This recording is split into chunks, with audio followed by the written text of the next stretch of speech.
시옷 인스티튜트. 안녕하세요. 시온연구소입니다. 구독, 좋아요, 알림 설정도 함께 해주세요. 오늘은 귀납적 추리와 추론, 디자인 띵킹에 대해서 알아보도록 하겠습니다. 우리가 생각을 한다, 그리고 사고를 한다 라고 했을 때에는 우리 머릿속에 있는 뇌라는 부분에서 이루어지는 논리적인 사고 영역에 대해서 흔하게 이야기를 많이 했었는데, 요즘은 창의적인 문제 해결력이 굉장히 중시되고 있는 기능 중에 하나이기 때문에 이 논리적인 사고에 덧붙여서 창의적 사고에 대한 관심도 매우 높아져 있는 상태입니다. 디자인 띵킹은 이 논리적인 사고와 그리고 창의적인 사고, 이 두 가지의 사고 과정을 포함해서 총 1에서부터 5단계까지의 과정을 통해 우리가 이런 순차적이고 체계적인 프로세스를 통한 결과, 제시, 그리고 산출물 제시에 그 목적을 두고 있는데요. 디자인 띵킹 1단계는 공감하기, 2단계는 정의하기, 3단계는 아이디어 산출하기, 4단계는 제작하기, 그리고 5단계는 평가하기, 이 5단계를 통해서 우리는 결국 목적에 부합하는 결과물 제시, 그리고 산출물 제시를 하기 위한 프로세스로 이 디자인 띵킹이라는 어떤 과정을 활용하고 응용하고 있습니다.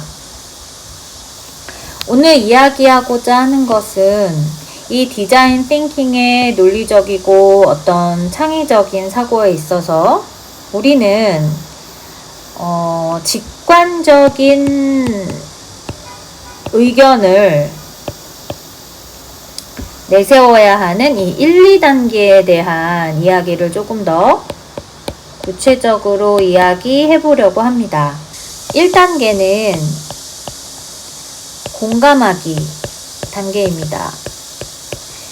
이 공감하는 단계에서는 우리가 오늘 해결해야 하는 주제에 대해서 과연 우리는 얼마만큼의 경험과 지식을 가지고 있는지에 대한 어떤 공유하는 시간을 갖고, 그리고 우리가 여기 모인 게 어떤 공동체적인 어떤 공동의 책임을 가지고 있는 그런 사람들의 집단, 모임이라는 것을 분명히 하기 위한 시간인데요. 그래서 이 공감하는 시간에는 우리는 여러 가지의 사고 기능들 중에서 직관이라는 사고를 굉장히 많이 사용하게 됩니다. 이 직관이라는 것은 내 경험과 내가 알고 있는 지식, 내가 알고 있는 이 정보를 바탕으로 실제 어떤 관찰한 사실들이죠. 이런 걸 토대로 내가 머릿속에 바로 떠오르는 그 감각이나 의견들을 제시하는 것을 말을 하는데요. 그래서 이 디자인 띵킹 1단계에서는 내가 가지고 있는 경험, 지식, 정보를 바로 이렇게 감각적인 기관과 그리고 이러한 경험, 지식이 근거로 된 내용을 제시하는 데 있어 공감, 상대방에게, 서로에게 공감을 주고받음으로써 공동적 책임을 인지하는 시간이다 라고 이야기할 수 있겠습니다. 이러한 경험, 지식, 정보를 토대로 한 의견 제시는 조금 더 전문적인 용어로 이야기를 하자면 귀납법이라고 설명을 드릴 수 있겠는데요. 이 귀납법은 전제가 결론이 되는, 내가 이야기하고자 하는 그 주장이, 이 결론이 있는데, 이 주장이나 결론을 입증하기 위한 근거들을 제시를 하거든요. 그래서 이 근거들에 있는 공통적인 속성을 가지고 결론에 이르게 하는 이러한 방법이 바로 귀납법이라고 볼 수 있겠습니다. 귀납법 이야기가 나와서 이제 연역법에 대한 이야기도 간단히 하자면, 연역도 역시 전제와 주장이 있는데요. 연역은 전제들 간의 연결어를 찾아서 이 연결어를 제외한 나머지의 문장을 이음으로써 결론에 입각하게 하는 그러한 추리 방법인데요. 그래서 이 연역법은 제시하는 이 어떤 전제들이 참이라면, true, 참이라면 무조건 결론은 참이 될 수밖에 없는 그러한 형태를 띠므로, 사실 이 디자인 띵킹에서 우리가 요하고 있는 의외성이라는 게 있거든요. 디자인 띵킹을 하면서 우리는 이 의외성에 주목을 해야 되는데, 이 연역법으로는 이 의외성을 설명할 수가 없는 경우가 굉장히 많습니다. 그래서 전제가 맞으면 그대로 결론이 참이 되는 이런 연역법을 통한 추리보다는 어떠한 내용을 가지고 그 내용 안에서 그 근거들을 수집하다 보니 나오는 어떤 그런 공통적인 의견을 주장으로 제시하는 이 귀납법이 이 디자인 띵킹 1단계, 2단계에 적합한 형태의 기능이다 라고 볼 수가 있습니다. 조금 더 구체적으로 얘기해 본다면, 직관이라는 것은 어떻게 보면 뺄셈이라고도 부를 수 있다 합니다. 이러한 직관은 사실 복잡한 상황을 굉장히 단순하게 해결하고자 하는 지적 작용이다 라고도 이야기할 수 있는데요. 우리가 이러한 직관을 사용한다라는 것은 내 머릿속에서 이미 있는 그런 경험이나 정보들의 종합적인 판단을 통해 이것을 빠른 시간 내에 제시함으로써 결국 듣는 사람 입장에서는 보다 민첩한 문제 해결을 하는데 도움을 준다라고 볼 수 있겠습니다. 그래서 이런 직관을 활용한다라는 의미에서 볼 때 이 디자인 띵킹에 참여하는 구성원 그리고 학습자들의 기본 바탕의 중요성은 어쩌면 이 직관이라는 것에서 올 수도 있겠습니다. 이 직관의 파악이라는 것은 어떻게 보면 또 디자인 띵킹의 어떤 기점이다 라고 볼 수 있는데요. 직관이라고 해서 번쩍 떠오르는 깨달음이다 라고 한 문장으로 정의한다면 그것은 옳은 것이 아닐 겁니다.